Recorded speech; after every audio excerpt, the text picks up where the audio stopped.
أصبح عدد الأطفال المصابين بسوء التغذية السام 7000 طفل موجودين في عزلة الشام، في عزلة اليمن، في عزلة الوسط. هذا الأطفال يتحولون من السام إلى سوء تغذية حاد وخيم جلد على العظم. يعني إذا لم يتابع الطفل غذائيا أو يتعالج ممكن على أنه ينتهي. 7000 طفل معرضين ومهددين بالمجاعة.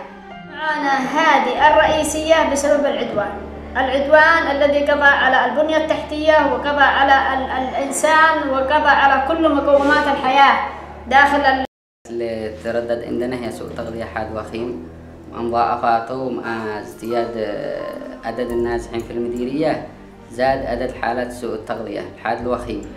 لذلك نحتاج للمزيد من الدعم للقسم في الجانب التغذوي، مثل الحليب للأطفال للقسم داخل عشان المعالجة الداخلية للقسم.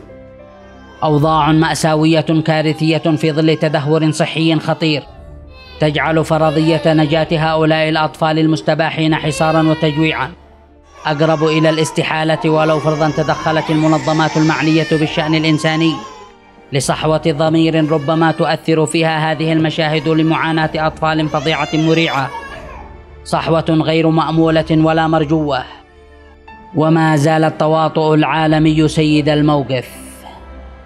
معنا أطفال يعانون من مضاعفات طبية أخرى، مثلا أمراض القلب وضمور في الدماغ، تحتاج إلى نقل طبي إلى مستشفيات أكبر، بحاجة إلى أطباء أخصائيين.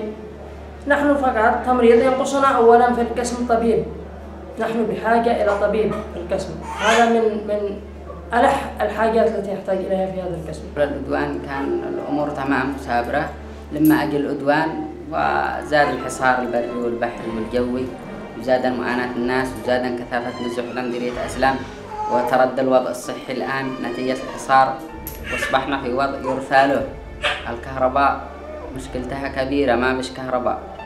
يبدي الصحيون والكوادر الصحية العاملة بمركز أسلم الصحي اهتماما بالغا بمعاينة الأطفال وحرصا شديدا لإنقاذ حياة من يظفرون بإنقاذه، رغم ضعف احتمال فرص النجاة وتردي الوضع الصحي المتدهور والنقص الشديد في الأدوية والمستلزمات وانعدام الكهرباء كضرورة لازمة للتخفيف من درجة الحرارة المرتفعة المؤدية إلى فقدان الكثير من السوائل بشكل يزيد الأطفال سوءا من مثولهم للشفاء أو حتى استقرار أوضاعهم الصحية.